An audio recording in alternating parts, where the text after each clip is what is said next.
ہم دعا جب کرتے ہیں، کوئی بھی مومن، کوئی بھی ولی، کوئی بھی صالح بندہ، کوئی بھی نیک بندہ،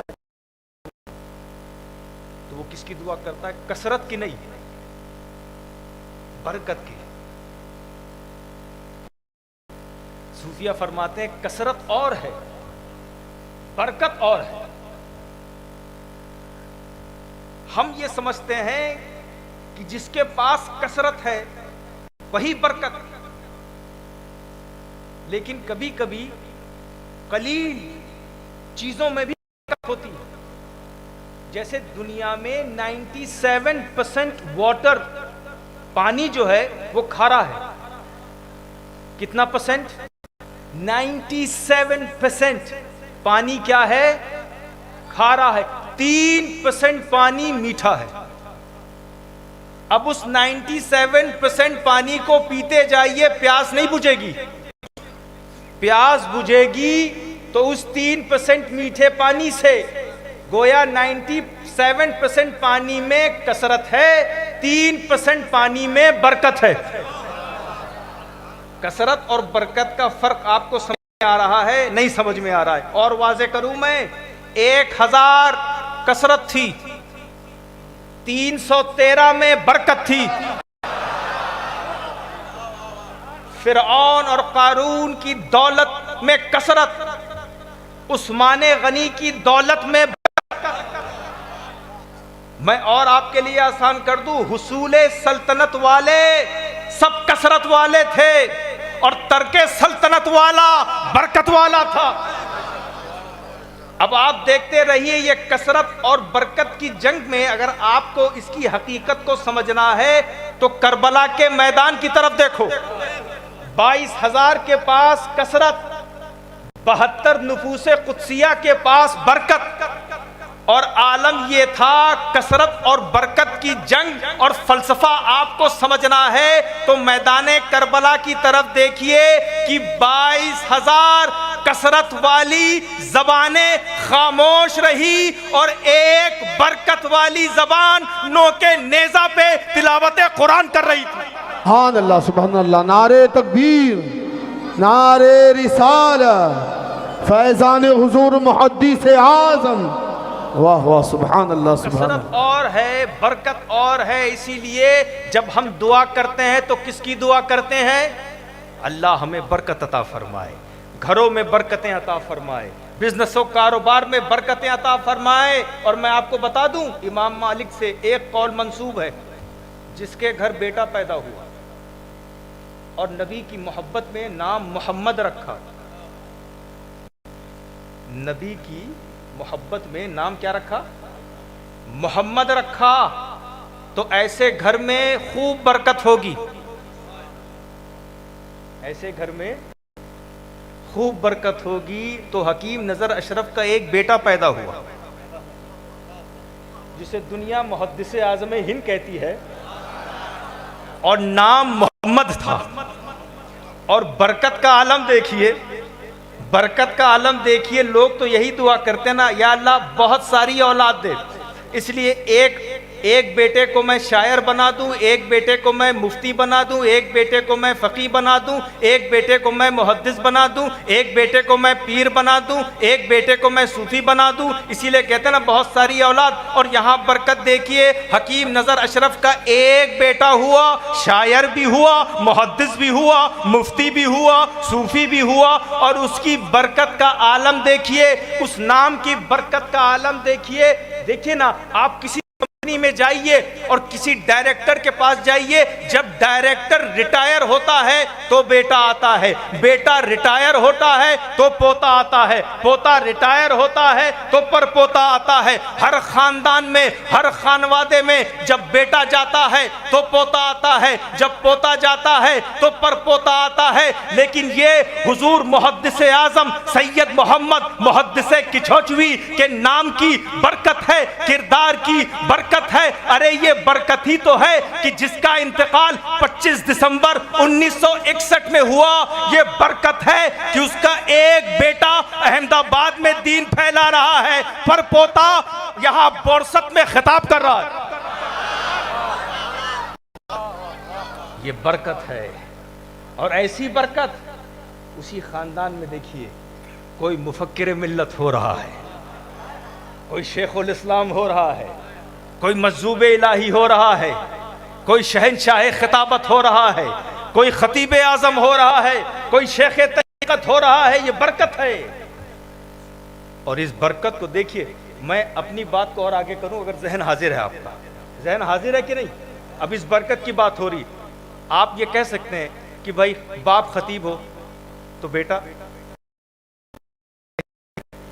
ہو ہی جاتا ہے، ایسا ہے کہ نہیں؟ ارے خون کا اثر ہے، تربیت کا اثر ہے، صحبت کا اثر ہے نا؟ لیکن محدث اعظم کی برکت دیکھیے، بیٹے تو بیٹے، پوتے بھی، پوتے تو پوتے، پر پوتے بھی۔ اور میں آگے بڑھ جاؤں، ٹینشن تو نہیں آپ کو، پڑھوں ایک قدم آگے بڑھوں، یہ تو اور بھانجے بھی،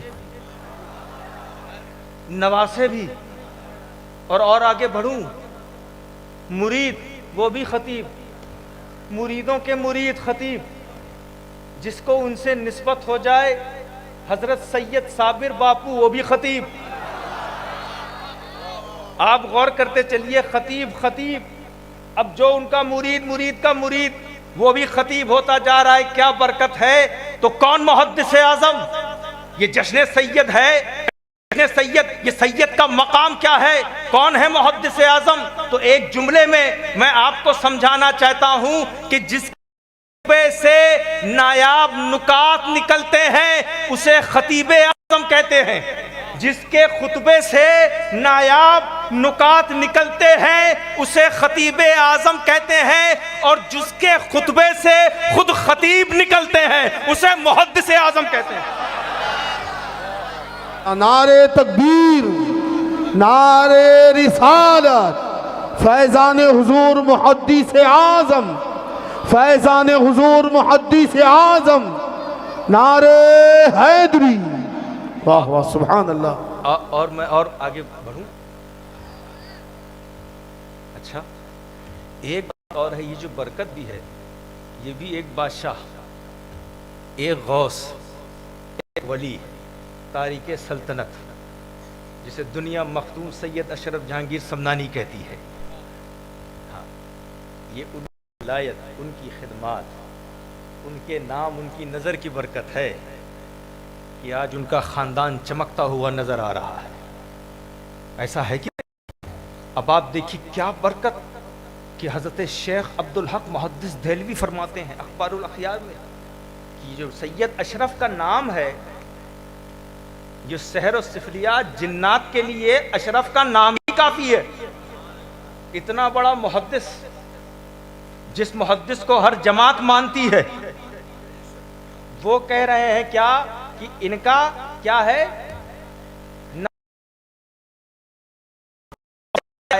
کہ دیکھیے جادو جب کوئی کرتا ہے تو اسے سیکھ کے کرتا ہے نا، اسے سیکھا جاتا ہے کہ نہیں؟ اور جادو کو توڑنا ہے، یہ بھی ایک علم ہے۔ ہمارے مشائخ بتائیں گے دعا تعویذ، اسے سیکھنا پڑتا ہے کہ نہیں کہ آپ دکان سے خریدتے ہیں اور دے دیتے ہیں؟ بھائی اس میں مجاہدہ ہے، اس میں محنت کرنی پڑتی ہے، زکوٰۃ نکالنی پڑتی ہے، تو یہ علم ہے۔ لیکن دیکھیے جب حضرت مخدوم اشرف جہانگیر سمنانی کی چوچا شریف تشریف لائے تو جادوگروں نے پریشان کیا،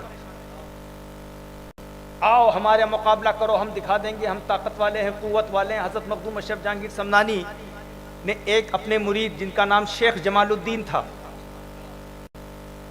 بلایا، شیخ جمال الدین ادھر آؤ، سنو یہ جادوگر جو ہیں سامنا تم کو کرنا ہے۔ اتفاق سے شیخ جمال الدین اسی دن مرید ہوئے تھے۔ اب یہ میں قصہ اپنے طریقے سے بیان کر رہا ہوں، اسی دن مرید ہوئے۔ اندر ظاہر بات ہے سوچ رہے ہوں گے کہ حضرت کہیں اس آدمی کو پکڑیے جو 2-4 سال آپ کے ساتھ تھا، میں نے تو آج ہی اپنا ہاتھ آپ کے ہاتھ میں دیا ہے اور آپ نے مجھے چن لیا۔ کہا نہیں جمال الدین ادھر آؤ، سامنا کرنا ہے۔ کہا حضرت میں کیسے سامنا کروں؟ کہا کوئی بات نہیں۔ حضرت مخدوم اشرف جہانگیر سمنانی پان کھا رہے، منہ سے نکال کے شیخ جمال الدین کے منہ میں دیا، کہا جاؤ جادوگروں کا سامنا کرو۔ جادوگروں کا سامنا کرو، اور تاریخ گواہ ہے کہ جادوگر اپنا جادو دکھاتے رہے لیکن شیخ جمال الدین کا کچھ نہیں بگاڑ سکے، اور ایک کر کے ایک وہ ہارتے گئے ہارتے گئے ہارتے گئے۔ اب تمہیں برکت کا مقام پتا چلا، کیا برکت ہوتی ہے، کیا عظمت ہوتی ہے۔ ہم سنی کتنے خوش نصیب ہیں، ہم اشرفی کتنے خوش نصیب ہیں، ہم اولیاء اللہ کو ماننے والے کتنے خوش نصیب ہیں۔ وہاں شیخ جمال الدین کو اشرف کا پان کافی تھا، ہم اشرفیوں کو اشرف کا نام کافی ہے۔ آپ غور کرتے چلیے، یہ نام کی برکت ہے، اسی لیے میں کہتا ہوں اشرف کے نام کی برکت ہے۔ اب اپنے ذہن کو حاضر کیجیے، میں پورے خاندان کا تعارف کرا رہا ہوں، اپنے ذہن کو حاضر کریے۔ حضرت مخدوم اشرف کی تربیت کو دیکھنا ہے، عبد الرزاق نور العین کو دیکھو۔ اشرف کے حسن کو دیکھنا ہے، شاہ دیکھو۔ اشرف کی عظمت کو دیکھنا ہے، شاہ حسین کو دیکھو۔ اشرف کے تفکر کو دیکھنا ہے، شاہ احمد کو دیکھو۔ اشرف کے سادگی کو دیکھنا ہے، شاہ فضل کو دیکھو۔ اشرف کے منصب کو دیکھنا ہے، شاہ منصب علی کو دیکھو۔ آپ کا ذہن تعارف کرا رہا ہوں۔ اشرف کی اشرفیت کو دیکھنا ہے، شاہ اشرف حسین کو دیکھو۔ اشرف کی روحانیت کو دیکھنا ہے، اعلیٰ حضرت اشرفی کو دیکھو۔ اشرف کی فصاحت و بلاغت کو دیکھنا ہے، مولانا احمد اشرف کو دیکھو۔ اشرف کے اختیار کو دیکھنا ہے، سرکار سید مختار کو دیکھو۔ اور میں آسان کر دوں، اشرف کی مکمل تحریر کو دیکھنا ہے تو محدث اعظم کو دیکھو، اور اشرف کی مدلل تقریر کو دیکھنا ہے تو شیخ الاسلام کو دیکھو۔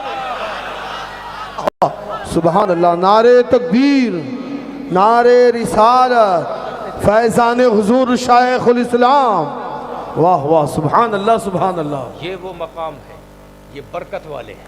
اسی لیے کس کی دعا ہوگی اور برکت ملتی کہاں سے؟ وَكُونُوا مَعَ الصَّادِقِينَ، برکت والوں کے ساتھ بیٹھ جاؤ، تمہیں بھی برکت مل جائے گی۔ ان کی صحبت میں آ جاؤ، اور میں آپ کو بتاتا چلوں، دیکھیے عرس میں آنا، جشن میں آنا، جلسے میں آنا، سننا اور پھر کچھ لے نہ جانا، یہ بھی ناانصافی ہے نا۔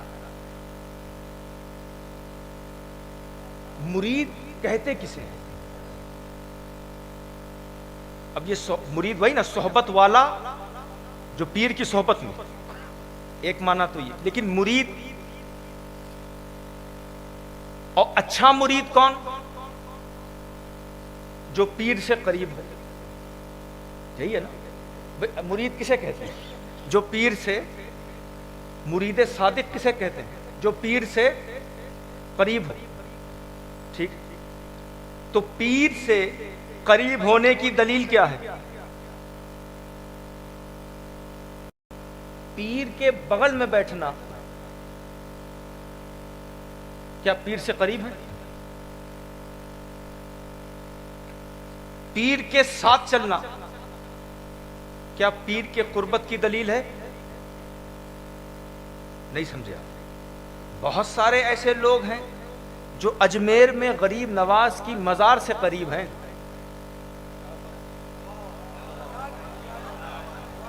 غریب نواز سے دور۔ میں انتہا بتا دوں، بہت سارے ایسے لوگ ہیں جو میرے نبی کی مزار مبارک سے قریب، مصطفیٰ سے دور، اور بہت سارے ایسے لوگ ہیں بورسد میں جو مدینے سے دور، مصطفیٰ سے قریب۔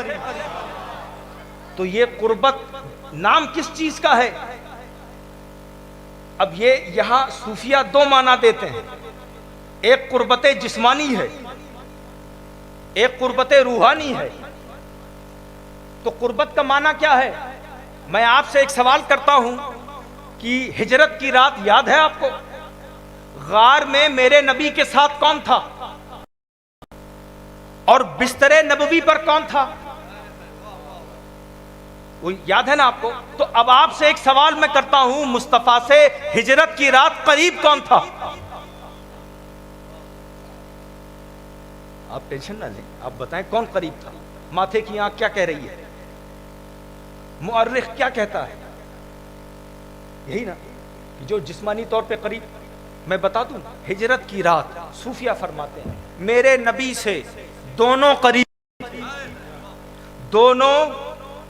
قریب تھے، ایک کو صحبت جسمانی حاصل تھی، ایک کو صحبت روحانی حاصل تھی. اور کیوں قریب تھے؟ دلیل یہ ہے کہ دونوں حکم کی تعمیل کر رہے تھے. دونوں حکم کی. ابو بکر چلو، نو کوشچنز آسکڈ، کچھ سوال نہیں پوچھا، چل دیے. اے علی بسترے پہ لیٹ جاؤ، کل اٹھنا، امانتوں کو بانٹنا، پھر مدینے آنا. کوئی سوال نہیں پوچھا، لیٹ گئے. تو پتا چلا جو لوگ حکم کی تعمیل کرتے ہیں وہ اپنے شیخ سے قریب ہوتے ہیں. تو جو غریب نواز سے ضروری نہیں کہ مزار پہ جانے والا قریب ہو. اگر تم یہاں غریب نواز کی تعلیمات پر چلتے ہو، اشرف کی تعلیمات پر چلتے ہو، اپنے پیر کی تعلیمات پر چلتے ہو، کبھی زندگی بھر ان کے پاس بیٹھو، تم ہمیشہ قریب رہو. ان کے حکم کی تعمیل کرنا یہ قربت کی دلیل ہے. تو آپ جو یہاں آئے ہیں، میں چاہ رہا ہوں کہ حضور محدث اعظم اور آپ کے پیر و مرشد حضرت شیخ الاسلام، کچھ تو آپ ان کی تعلیمات یہاں سے لے کر جائیے. میں ایک دو ان کی ہدایات آپ کو دیتا ہوں تاکہ آپ کا ذہن حاضر رہے اور آپ اس جشن سے آج کچھ لے کر جائیں. اب آپ غور کریے کہ پہلی تعلیم کیا. آپ نے بہت سارے کم ہیں لوگ جنہوں نے حضور محدث اعظم ہند کو سنا ہو، غالباً میں نہیں سمجھتا ہوں، ایک دو لوگ ہوں گے، ایسا ہی ہے. لیکن حضرت شیخ الاسلام کو تو سنا ہے.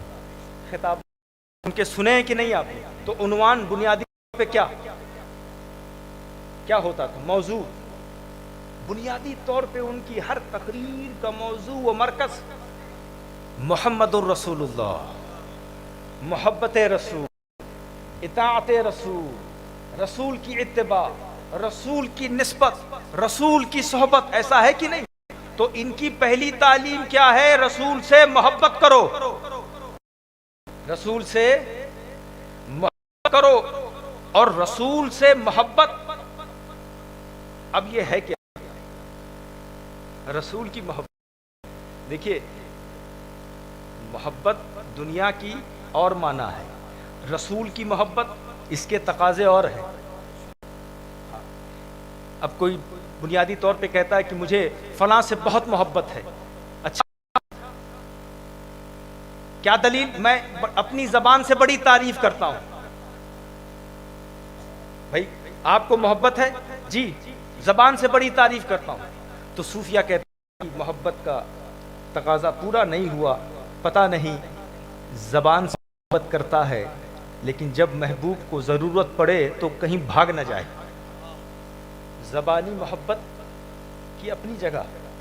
ایک نے کہا میں زبانی محبت، دیکھیں مجھے یاد آیا وہ قصہ کہ ایک پیر صاحب جا رہے تھے، دائیں بائیں دو لوگ تھے اور پیر صاحب کے پیچھے پیچھے چل رہے تھے. دونوں کو غالباً کچھ نہ کچھ چاہیے تھا، ہے نا. تو دیکھا سامنے سے پولیس کی گاڑی آ رہی ہے اور پولیس جو ہے پیر صاحب کی طرف. تو پیر صاحب نے سوچا کیا ہوا، سوچا پوچھا دائیں بائیں، دیکھا دونوں غائب. تو جب ضرورت پڑی تو غائب. یہ محبت نہیں. آپ غور کریے. تو ایک آدمی نے کہا میں زبان سے بھی محبت کرتا ہوں، زبان سے بھی تعریف، اور جب ان کو ضرورت پڑے تو بھی میں کھڑا رہتا ہوں. تو صوفیہ کہتے ابھی بھی طے نہ کرنا، زبان سے تعریف کرتا ہوں، اس کی ضرورت ہے. ہو سکتا ہے آپ کے ساتھ کھڑا ہو وقتی طور پہ، اس کی ضرورت ہے. تو دل کا کیا حال ہے؟ تو دنیاوی محبت کے لیے زبانی محبت چلے گی، دنیاوی محبت کے لیے عملی محبت چلے گی. لیکن محبت رسول کی ڈیفینیشن یہ ہے کہ صوفیہ فرماتے ہیں جب زبانی محبت، عملی محبت، قلبی محبت جہاں جمع ہو جائیں وہاں محبت رسول کی ابتدا ہوتی ہے. یعنی زبان سے تعریف، عمل سے نبی کی اطاعت اور دل میں ان کی محبت یہاں جمع ہو جائیں تو کیا؟ محبت رسول کی ابتدا ہوتی ہے. اور یہ ہم کو صدیق پر غار ثور میں سکھا کے گئے. کہا یا رسول اللہ غار میں جاؤں گا، اگر کوئی نقصان دینے والی شے ہے تو نقصان ابو بکر کو ہو، میرے نبی کا نہ ہو۔ صوفیہ فرماتے ہیں زبانی محبت کی مثال ہے۔ اور پھر اپنا کپڑا پھاڑ کر ایک ایک سوراخ میں ڈالتے ہیں، ایک سوراخ باقی رہتا ہے اپنا پیر ڈال دیتے ہیں۔ صوفیہ فرماتے ہیں عملی محبت کی مثال ہے۔ اور سانپ ڈستا گیا لیکن نبی کے ادب و احترام میں خاموش رہتے ہیں۔ صوفیہ فرماتے ہیں یہ قلبی محبت کی مثال ہے۔ قلبی محبت تو محبت دنیا کی اور ہے، محبت رسول اور ہے۔ اسی لیے محبت رسول کے تقاضوں کو پورا کرنے کے لیے صدیق کی صداقت چاہیے، محبت رسول کے تقاضوں کو پورا کرنے کے لیے فاروق اعظم کی عدالت چاہیے، محبت رسول کے تقاضوں کو پورا کرنے کے لیے عثمان غنی کی سخاوت چاہیے، محبت رسول کے تقاضوں کو پورا کرنے کے لیے علی مرتضیٰ کی شجاعت چاہیے، محبت رسول کے تقاضوں کو پورا کرنے کے لیے امام حسن کی حکمت چاہیے، محبت رسول کے تقاضوں کو پورا کرنے کے لیے امام حسین کی شہادت چاہیے، محبت رسول کے تقاضوں کو پورا کرنے کے لیے سیدہ فاطمہ کی طہارت چاہیے، محبت رسول کے تقاضوں کو پورا کرنے کے لیے داتا حجویری کا علم چاہیے، محبت رسول کے تقاضوں کو پورا کرنے کے لیے غوث جیلانی کی روحانیت چاہیے، محبت رسول کے تقاضوں کو پورا کرنے کے لیے غریب نواز کی تبلیغ چاہیے، محبت رسول کے تقاضوں کو پورا کرنے کے لیے بابا فرید کا زہد و تقوی چاہیے، محبت رسول کے تقاضوں کو پورا کرنے کے لیے حضرت نظام الدین اولیاء کی خدمت خل چاہیے، محبت رسول کے تقاضوں کو پورا کرنے کے لیے مخدوم اشرف کا سفر چاہیے۔ میں آسان کر دوں، محبت رسول کے تقاضوں کو پورا کرنے کے لیے محدث اعظم کا مضبوط قدم اور احمد رضا کی مضبوط قلم چاہیے۔ وَكُونُوا مَعَ الصَّادِقِينَ، یہ محبت۔ اور میں محبت کا ایک اور معنی بتا دوں آپ کو، ذہن حاضر ہے؟ دیکھیے صوفیہ کی گفتگو ہو رہی ہے، حضرت بایزید بستامی فرماتے ہیں بڑی پیاری بات فرماتے ہیں، کہتے ہیں محبت کیا ہے؟ فرماتے ہیں محبت استقلال الکثیر من نفسک و استکثار القلیل من حبیبک۔ بڑا گہرا معنی۔ فرماتے ہیں محبت کیا ہے؟ اپنے کثیر کو قلیل سمجھنا اور محبوب کے بظاہر قلیل کو کثیر سمجھنا۔ میرے خیال سے آپ یہ بات سمجھے نہیں، اور مجھے گجراتی آتی نہیں، میں پتہ نہیں آپ کو کیسے سمجھاؤں یہ بات۔ یعنی اپنے زیادہ کو بہت کچھ کیا اسے کم سمجھنا، محبوب نے کچھ کیا نہ کیا اسے سب کچھ سمجھنا، اپنے زیادہ کو کم سمجھنا، ان کے بظاہر کم کو زیادہ سمجھنا۔ آپ کہیں گے یہ کیسی ڈیفینیشن؟ تو مثال کے طور پہ آپ صحابہ کی جماعت سے پوچھئے کہ اے صحابہ، آپ بھوکے رہے مصطفیٰ کے لیے، پیاسے رہے مصطفیٰ کے لیے، گھر کو چھوڑا مصطفیٰ کے لیے، والدین کو چھوڑا مصطفیٰ کے لیے، والدین نے بچوں کو چھوڑا مصطفیٰ کے دین کے لیے، بدر میں گئے مصطفیٰ کے لیے، احد میں گئے مصطفیٰ کے لیے، بائیکاٹ ہوا کھڑے رہے مصطفیٰ کے لیے۔ آپ ان سے کہیں آپ نے اتنا کثیر کیا، تو وہ کہیں گے یہ کثیر نہیں، یہ قلیل ہے۔ کثیر تو یہ کہ مصطفیٰ ہم کو دیکھتے تھے اور مسکراتے تھے۔ سبحان اللہ، سبحان اللہ، واہ واہ۔ آپ امام حسین سے پوچھئے، آپ نے بچوں کو قربان کیا مصطفیٰ کے دین کے لیے، آپ نے بھوکے رہے پیاسے رہے مصطفیٰ کے دین کے لیے، آپ کے خیموں کو جلایا گیا، آپ نے صبر کیا، توکل کیا، شکر کیا، دین کو بچایا، مصطفیٰ کے لیے اتنا کثیر کیا۔ تو وہ یہی کہیں گے میں یہ کثیر جو ہے یہ کثیر نہیں قلیل ہے۔ کثیر تو یہ کہ مصطفیٰ ہمیں گود میں لے کر چومتے تھے۔ اللہ، سبحان اللہ۔ آپ مخدوم اشرف جہانگیر سمنانی سے پوچھئے کہ آپ نے اپنے تخت کو ترک کیا، سلطنت کو چھوڑ دیا، مصطفیٰ کے دین کو پھیلانے کے لیے آپ پنڈوا شریف گئے، آپ نے سادگی اختیار کی، آپ بھوکے رہے پیاسے رہے تاکہ امت کو ہدایت ملی، آپ نے کتنا کثیر کیا۔ تو وہ یہی کہیں گے یہ سب قلیل ہے، کثیر تو یہ کہ مصطفیٰ نے اپنا امتی بنا کے رکھا۔ سبحان اللہ۔ آپ امام احمد رضا سے پوچھیں گے جب بھی مصطفیٰ پر حملہ ہوا جواب آپ نے دیا، صحابہ پہ حملہ ہوا جواب آپ نے دیا، اہل بیت پر حملہ ہوا کتاب آپ نے لکھی، الدولت مکیہ آپ نے لکھی، علم غیب پر آپ نے لکھا، فتاوے آپ نے دیا، اتنا کثیر کیا تو بریلی سے وہ یہی کہیں گے یہ سب قلیل ہے، کثیر تو یہ ہے کہ کام وہ لے لیجئے، تم کو جو راضی کرے ٹھیک ہو نام رضا، تم پہ کروڑوں درود۔ اب آپ غور کرتے چلیے، آپ کبھی وقت ملے گا تو اپنے پیر و مرشد سے پوچھئے گا، پیر و مرشد سے پوچھئے گا کہ گھر کو چھوڑ کر انگلینڈ میں تبلیغ کرنے آپ گئے اور آپ کتابیں بھی لکھ رہے ہیں، تحریریں بھی لکھ رہے ہیں، لوگوں کو ہدایت بھی دے رہے ہیں، آپ کو پریشانی بھی ہوئی، گاؤں گاؤں آپ گئے، آپ حضرت شیخ الاسلام سے پوچھنا کہ آپ نے اتنا کثیر کیا مصطفیٰ کے لیے، تو وہ بولیں گے کہ میں نے مصطفیٰ سے محبت کی ہے، تم کہہ رہے ہو کہ میں نے یہ بڑا کام کیا، وہ بڑا خطاب کیا، یہ بڑی بات کی، وہ بڑی بات کی، یہ کوئی بڑی بات نہیں ہے، سب سے بڑی بات یہ ہے کہ بڑے لطیف ہے، نازک سے گھر میں رہتے ہیں، میرے حضور میرے چشم تر میں رہتے ہیں، ان سے پوچھو تو وہ یہی کہیں گے یہ کتابیں قلیل ہے، یہ جتنی بھی کتابیں ہیں یہ قلیل، یہ تحریریں قلیل ہے، قلیل ہے کیوں؟ خوشا نصیب ہم ان کی نظر میں رہتے ہیں، سبحان اللہ، کثیر تو یہ ہے کہ وہ ہمیں اپنی نظر میں بنائے رکھے ہیں، اسی لیے دوستوں اور بزرگوں اسے محبت کہتے ہیں۔ محبت اور ہے، محبت رسول اور ہے، تو یہ پہلی تعلیم آپ کا ذہن حاضر ہے، محبت۔ اور میں بنیادی طور پہ آپ کو بتا دوں، یاد رکھیے ایک تعلیم حضرت محدث اعظم کی بھی ہے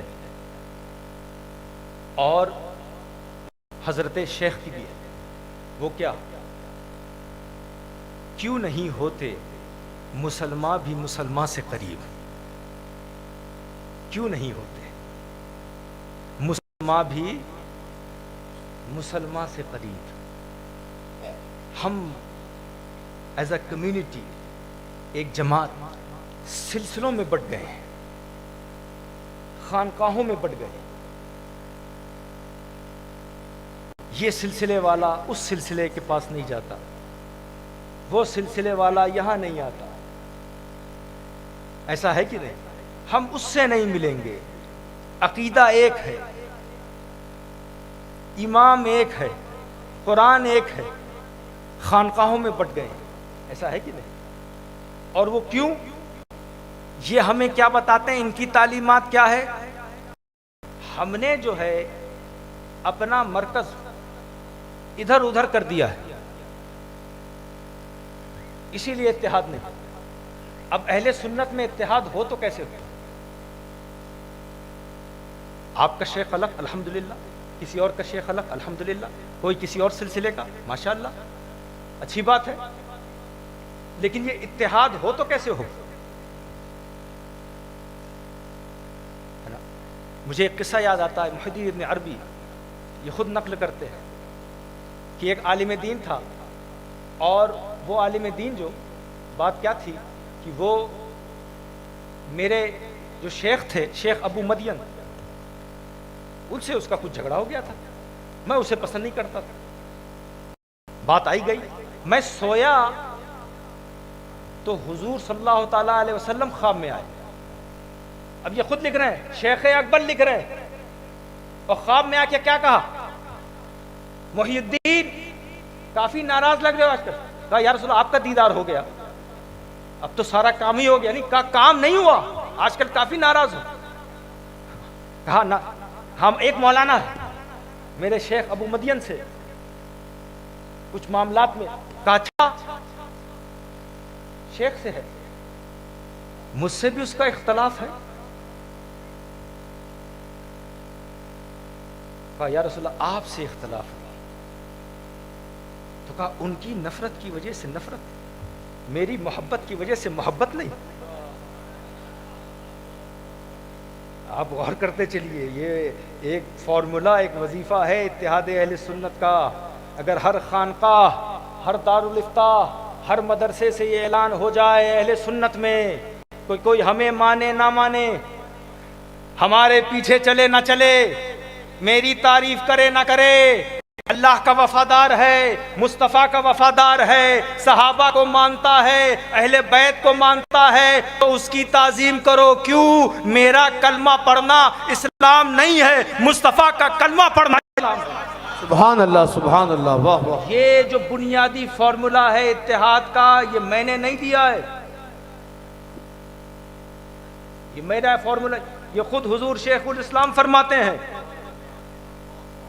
جو بات سچ ہے آیا اس کو صاف صاف کرے، میرے مقام کی رفعت کا اعتراف کرے، دل و نظر میں خدا کا حبیب رہتا ہے، کہو زمانے سے آ کر میرا طواف کرے۔ واہ واہ اس کا سبحان کیا اللہ، معنی ہے؟ اس شعر کا کیا معنی ہے؟ دل و نظر میں کون رہتا ہے؟ واہ یعنی یہ طواف کرے، کیا معنی؟ یعنی میری مرکزیت، میری عظمت، میری عزت، میری شہرت، میری بلندی، میری رفعت یہ اس لیے نہیں ہے کہ محض میں محدث اعظم کا بیٹا ہوں، اس لیے نہیں ہے کہ میں محض حافظ ملت کا شاگرد ہوں، اس لیے نہیں ہے کہ محض مبارک پور کا فارغ ہوں، اس لیے نہیں ہے کہ میں محض بہت بڑا خطیب ہوں۔ میری عظمت، میری عزت، میری مرکزیت، میری شہرت اس لیے کہ میں بتا دوں، اس لیے ہے کہ کچوچے والے مدنی کے دل میں مدینے والا مدنی رہتا ہے۔ سبحان اللہ سبحان اللہ، نعرے تکبیر، نعرے رسالت، فیضان حضور شیخ الاسلام، فیضان حضور محدث اعظم، واہ واہ سبحان اللہ سبحان اللہ۔ نبی کی ذات، ہماری مرکزیت۔ ہاں یاد رکھیے، قبر میں سوال یاد ہے نا آپ کو؟ کیا پہلا سوال کیا ہے؟ من ربک، ہم اور دوسرا سوال کیا ہے؟ ما دینک، تیسرا سوال ما کنت تقول فی ھذا الرجل، یہی سوال ہے نا؟ ہاں یہ سوال ہے۔ سوال کس کے بارے میں ہوگا؟ تیاری بھی ان کے بارے میں کرو۔ ہاں ایگزامینیشن پیپر آؤٹ ہو گیا ہے، سلیبس کچھ اور پڑھ رہے ہو، ہاں ہے نا؟ اب جھگڑا کس کا ہوگا؟ من رب، یہ سوال کیا؟ من ربو کا، تیرا رب کون، یہ سوال ہے نا؟ اور جھگڑ کس بنیاد پہ ہے؟ تیرا پیر کون؟ جھگڑا کس پر؟ تیرا پیر کون ہے نا؟ اور دوسرا سوال ما دین کا، تیرا دین کیا قبر میں؟ اور ہم یہاں کس تیاری کر رہے ہیں؟ تیرا سلسلہ کیا ہے نا؟ ما کنت تقول فی ھذا، اس مرد کے بارے میں کیا کہا کرتے تھے، یہ سوال ہوگا۔ اور ہمارا سلیبس کیا ہے؟ کس ادارے میں جاتے ہو، کس مسجد میں جاتے ہو، اس امام کے پیچھے جاتے ہو، اس مولانا کے پیچھے جاتے ہو۔ تو ہم نے تو کویشچن بھی بدل دیا، ہم جس کی تیاری کر رہے ہیں قبر میں اس کا سوال ہی نہیں ہوگا۔ تو سلیبس، نبی کی ذات کو اپنا مرکز بناؤ، وہ مرکز، اور جو ان کا وفادار ہوگا وہ ہمارا امام ہوگا۔ ایسا ہے کہ نہیں؟ اور ایک آخری تعلیم بتا کے میں اپنی بات کو رخصت کرتا ہوں، اس لیے کہ میرے ساتھ پہلی بار ایسا ہوا کہ 1:26 ہو گیا، میں ابھی تک بول رہا ہوں۔ بہرحال یہ میں آخری بات کرتا ہوں، اپنی بات کو میں ختم کروں گا۔ ایک تعلیم ان کو لے جاؤ، ہے نا؟ جب بھی کوئی کام کرنا، یہ دونوں، محدث اعظم کی بھی تعلیم، جانشین محدث اعظم کی بھی تعلیم، جب بھی کوئی کام کرنا اپنے نام کے لیے نہ کرنا، نہ کرنا اپنے نام کے لیے، میرا نام ہو جائے، میری شہرت ہو جائے، میری عزت ہو جائے، میرا فائدہ ہو نہ ہو، اہل سنت کا فائدہ ہو۔ یہ ہمارے خاندان کا شیوا ہے، اشرف الشعراء جانتے ہیں۔ ایسا نہیں، ہمارے خاندان میں بہت بڑے بڑے نام ہیں اور تھے، ہمیں ناموں کی ضرورت نہیں ہے، لیکن جب اہل سنت کو ضرورت ہوگی تو کچوچا شریف ہمیشہ کھڑا رہا۔ 1976 میں والد گرامی نے امام احمد رضا نمبر نکالا، وجہ کیا؟ اہل سنت کی ضرورت۔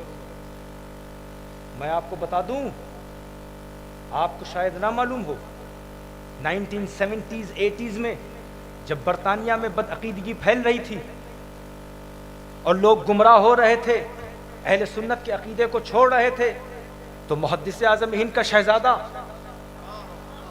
حضور شیخ الاسلام وہاں گئے اور مناظرے ہوئے، بحث ہوئی، اور مسجدوں کو اپنے کنٹرول میں لیا، عقیدوں کو بچایا، اور پھر وہاں کے لوگوں نے کہا کہ حضرت آپ ایک کام کریے، ہم مسجد بناتے ہیں، نام آپ دیجئے، مسجد ہم بناتے ہیں، نام اب حضور شیخ الاسلام کی ڈائری میں بڑے بڑے نام ہیں کہ نہیں؟ ہے کہ نہیں بھائی؟ بڑے بڑے نام ہیں، لیکن شیخ الاسلام کیا کہتے ہیں؟ اچھا نام ہی لینا ہے، رکھو مسجد رضا۔ اہل سنت کی کیا ضرورت ہے؟ دیکھیے، اور امام احمد رضا کا بھی دیکھیے کردار، پالکی پہ جا رہے ہیں، یہ تو مشہور قصہ ہے نا، سونگ لیا، یہ کیا کوئی آل رسول ہے؟ ایک آدمی نے کہا جی میں ہوں، جو اٹھائے ہوئے تھے، تو کہا پھر اٹھائیں گے احمد رضا، بیٹھیں گے آپ، ایسا ہے کہ نہیں؟ اور ایک ان کے پیر و مرشد جب وہ مہاراج تو سیدی آل رسول اپنی خانقاہ کے باہر کھڑے ہیں، مریدوں نے پوچھا حضرت کس کا انتظار ہے؟ ایسا انتظار تو ہم نے کبھی نہیں دیکھا۔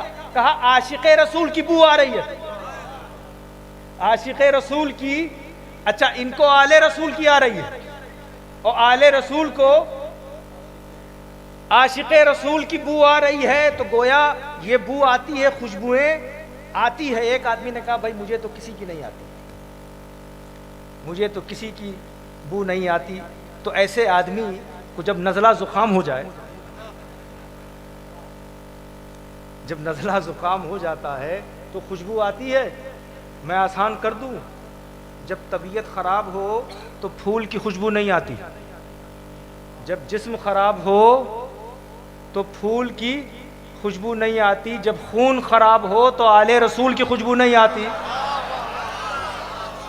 اور جب خانقاہ میں تربیت خراب ہو تو عاشق رسول کی خوشبو نہیں آتی۔ اب آپ غور کرتے رہیے، اسی لیے اب آپ مجھے ایک قصہ یاد آیا کہ اعلیٰ حضرت اشرفی میاں ٹرین سے سفر کر رہے تھے، بریلی کی سرحد میں آئے تو کھڑے ہو گئے، اور جب تک ٹرین بریلی میں چلتی رہی کھڑے، جب بریلی سے چلی گئی تو بیٹھ گئے۔ مریدین نے پوچھا حضور یہ معاملہ دوسرے اسٹیشن پہ تو آپ نے نہیں کیا؟ کہا ایسا ہے کہ میں نے اپنے علم باطن اور اپنی فراست سے دیکھا کہ جب میری ٹرین بریلی میں آئی تو میری خوشبو وہاں چلی گئی، اپنی خانقاہ میں امام احمد رضا میرے لیے کھڑے ہو گئے۔ تو جب وہ ایک آل رسول کے لیے کھڑے ہو سکتے ہیں تو میں بھی عاشق رسول کے لیے کھڑا ہو سکتا ہوں۔ اور دیکھیے حضرت شیخ الاسلام نے اپنے نام کے لیے نہیں، مسجد رضا امام احمد رضا اور ان کے پرچم کو بلند کیا، اور یہ بتا دیا کہ زندگی بھر امام احمد رضا آل رسول کی خوشبو پھیلاتے رہے، اب آل رسول عاشق رسول کی خوشبو پھیلائیں گے۔ سبحان اللہ، واہ واہ۔ وَكُونُوا مَعَ الصَّادِقِينَ، سچوں کی صحبت میں آؤ۔ یاد رکھیے یہ وہ تعلیم ہے جو آپ کو لے کے جانا ہے، یاد رکھیے۔ اور بنیادی طور پہ آپ قادری ہوں، چشتی ہوں، اشرفی ہوں، نظامی ہوں، برکاتی ہوں، رضوی ہوں، جو بھی ہوں، اور آپ پیر ہو، تعلیمات پہ نہیں چلیں گے تو قربت حاصل نہیں۔ یہ نہ سمجھ لیجئے گا کہ ہو گیا میرا کام، ایک بار جلسے میں آ گیا، دو چار بار جلوس میں چلا گیا، میری انٹری ہو گئی۔ انٹری نہیں ہوئی، انٹری نہیں ہوئی۔ انٹری کب ہوگی؟ جب ان کی تعلیمات پر چلو گے۔ ایک وظیفہ دے دوں میں ان کا، آخری بات ہے میں ختم کر دوں، وظیفہ دے دوں میں آپ کو، آپ کے پیر و مرشد کا وظیفہ ہے، دے دوں، آپ کریں گے اس کو؟ آپ کو تندرستی چاہیے، آپ کو تندرستی چاہیے، برکت چاہیے، فرشتوں کی حفاظت چاہیے، اولیاء اللہ کا چہرے پہ نور چاہیے، آپ چاہتے ہیں ہو جائے، آپ چاہتے ہیں پل صراط سے آپ آسانی سے چاہتے ہیں وظیفہ دے دوں، وظیفہ دوں؟ لکھیں گے؟ موبائل نکالیے، لکھیے، وظیفہ لکھیے، بتاؤں؟ فرماتے ہیں 5 وقت کی نماز۔ آپ اپنے پیر و مرشد کی طرف دیکھیں، ان کے پیر و مرشد کی طرف دیکھیں، نماز کی پابندی، یہ بھی ایک تعلیم ہے۔ ایک میسج آج لے کر جائیے، سب چھوٹ جائے، نماز نہ چھوٹے، سب چھوٹ جائے، بالخصوص ہمارے نوجوان ادھر ادھر بھٹکتے ہیں، یہ کام نہیں ہو رہا ہے، وہ کام نہیں ہو رہا ہے، اور یہ دعا اللہ میرا کام ہو جائے، تیرا کیا کام ہے وہ میں نہیں کروں گا، تو نے کیا کہا ہے وہ نہیں کروں گا، تو جو کہہ رہا ہے وہ نہیں کروں، میرا کام ہو جائے. اور نہیں ہوتا تو ادھر بھٹکیں گے ادھر بھٹکیں گے. صوفیہ کہتے ہیں 5 وقت نماز میں آ جاؤ، عظمت بھی ملے گی، بلندی بھی ملے گی، برکت بھی ملے گی. اور یہ تعلیم حضور محدث اعظم ہند کی تھی، حضور شیخ الاسلام کی تھی. اللہ رب العزت ہم سب کو صراط مستقیم پر چلنے کی توفیق دائمی عطا فرمائے.